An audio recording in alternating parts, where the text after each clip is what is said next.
dramatize it. It's not dramatic enough. Thank you. Seen enough excellent novels torn apart by producers and directors. Yeah. I hate to be the one to say this, but it's really not their fault. Okay, some of them are their fault.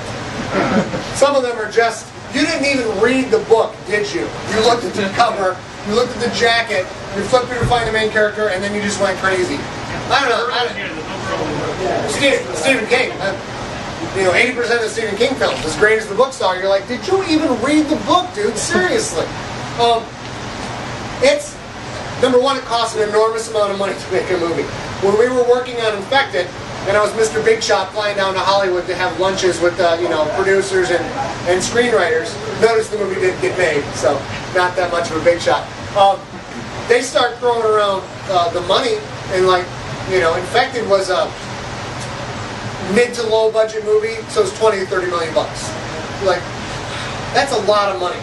So the first rule of thumb is the people who can raise that much money get to decide how the movie's going to be. Unless you have a director who's the man or the woman who's proven and shows they can take charge of this and run it, that's the way it's going to be. But then there's other factors. Which star do you get? Does the star demand script approval?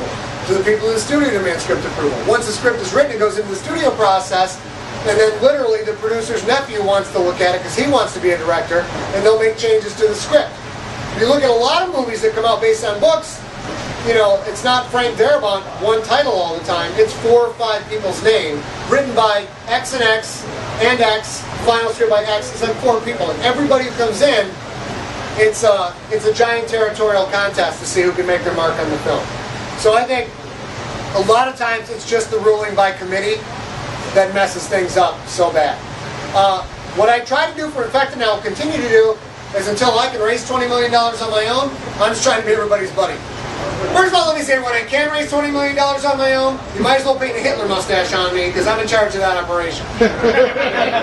I'll make Mussolini look like Dr. Seuss, but I'm telling you, I run everything. But until then, I'm the nicest guy you could ever meet. I'm just trying to put myself in a position with the movie people. This was my goal with Infected. You're going to do whatever you want to do. But when you get stuck, how about you just ask the guy who wrote it? If you like my answer, great. If you don't, then you roll off and do whatever it is you want to do anyways. Hoping that I might be able to try and keep it on story as much as possible. But, if Stephen King doesn't have final approval on his scripts, nobody gets final approval on his scripts. Except for J.K. Rowling and Stephanie Myers. Who do? Nothing happens in those movies without their direct approval, because they're awesome and they sell an enormous amount of books. One of the podcasts that the passenger virus is going to tie into the crypt somewhere. Yes, it is. Can you elaborate on that at all? I'm just trying to figure out. Actually, he's asking about the crypt, which is the series of short stories I have right now. The Crypt Book 1 is basically all these cruise stories. Those of you who haven't heard about the crypt, I'll tell you, it's fun. Who's watched Lost? Out of all the people who watched Lost, keep your hand up if you like the ending of Lost. All right, cool. We got about half-half. That's what they were shooting for. Anyways, where Lost was awesome was everybody shows up on the island, then you gradually learn about their backstories and how they came to be on the island. The Crypt is sort of like that, where you get to see all these characters, how they wind up getting assigned to this ship, just nobody knows what this ship is. So you know they're going to a place that's very bad, you just don't know what that place is, you just get to see the horrible thing they did to wind up with this.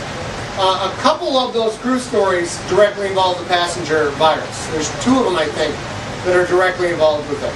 So, and of course, you will, when we get to the Crypt Book 2 or Book 3, you'll be seeing passenger virus elements. The passenger virus is this short story I did called Passenger, and basically it is a sentient bacteria or a sentient nanotechnology that kind of takes you over, turns you into a puppet. You can still think and hear and taste and smell. The tasting's the bad part in these stories. But you have no control because this thing basically uses you like you're like a car to it.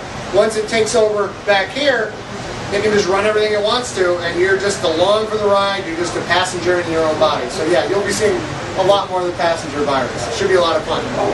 So, Yeah, one more question. Yes, sir. Is there any connection between the passenger virus and the triangles, which seem to accomplish a similar effect? I don't know. He's asking if the triangles from the triangles from infected and contagious have any association with the passenger virus? Maybe. It's the best I've got for you, because the answer right now is no, but if something pops into my head, we're like, that lines up, then maybe it could possibly be that.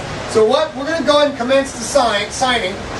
What we need to do is, they've only got these 17 books, so if we could politely file a number if you want a book, you're going to have to take it, go upstairs, buy it, bring it back down. Those who already have their stuff, let's let those 17 people go up, and then you guys can line up, and we'll get cracking.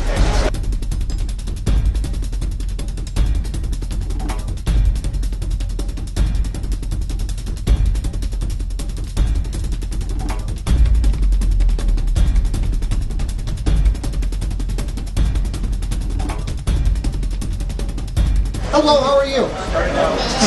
What's your name? Scott, how you doing? You like all my books, don't you? I can tell. You got that look about you.